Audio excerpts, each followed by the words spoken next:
If I hear one more person say they're not going to remove him because he's hot, I'm going to lose it. Commanders, your bounty is rank number 50, Sephiroth, Fabled Soldier from the Final Fantasy set. Furtherly transforms into Sephiroth, one-winged angel. Blah, blah, blah. No, it's not because I'm distracted by his abs. I just want to get this out of the way now. This is an Aristocrat's commander. Pure and simple.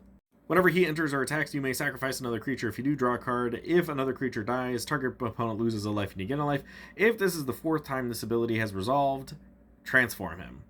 When he flips, he's going to have Flying 5/5 Supernova. As this creature transforms into Sephiroth One-Winged Angel, you get an emblem that says, when a creature dies, a target opponent loses a life and you gain a life. Whenever Sephiroth attacks, you may sacrifice any number of other creatures. If you do, draw that many cards. So here's the funny thing about emblems. There is nothing in this game, aside from like starting a new sub-game or just conceding and starting a new game, that'll get rid of that ability. It's basically like if you were to just take a Blood Artist and staple him to the table and say, this will never leave. And to be perfectly honest, I would not remove him as soon as he gets to this stage. As soon as he flips, you should keep him on the table for as long as possible. Which in a deck all about sacrificing creatures is kind of not even there. But I would imprison him in the moon or find some way to make him not a problem for you anymore.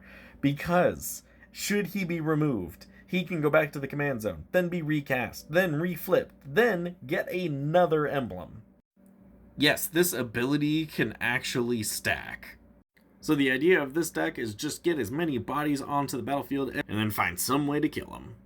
There could be some flavorful cards in here, but let's face it, they really don't care for that.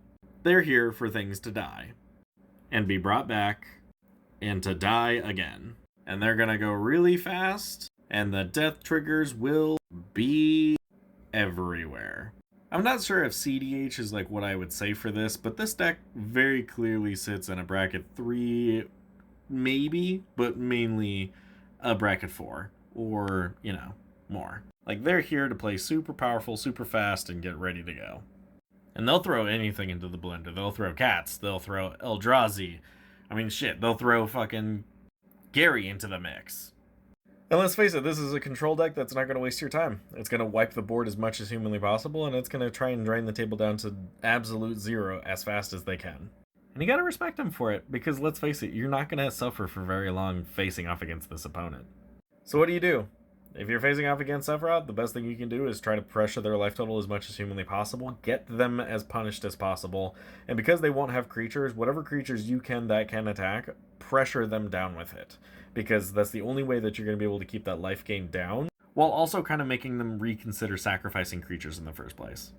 Oh, and don't make deals with them. I heard they'll just stab you in the back.